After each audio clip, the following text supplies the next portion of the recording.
So I'm now going to paint Trapper, and I'm painting this one because I'm trying something new. And I figured as this is my first time painting like this, I will do Dead by Daylight's first or classic killer. I'm going to be using gunmetal for the metal parts. I'm going to be using these two brown tones for the skin, starting with the lighter shade and then darkening it up with the other one.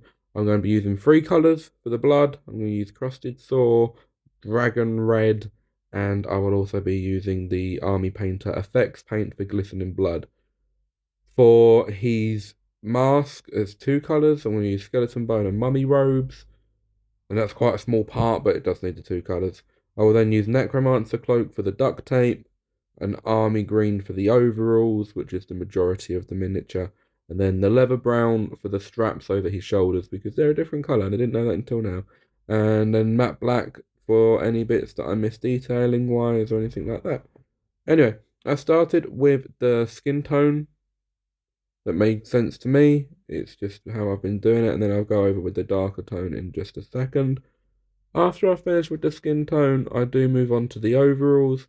That's pretty much the whole miniature painted after this. There wasn't much more to the Trapper. But it's beautiful in its simplicity. I then move on to the mask. For the mask, I started with skeleton bone and then went over the top with mummy robes just to lighten it up a tiny amount. I then paint in the duct tape around the leg and the ankle, and then go in with the metal details with that metallic paint I showed you earlier.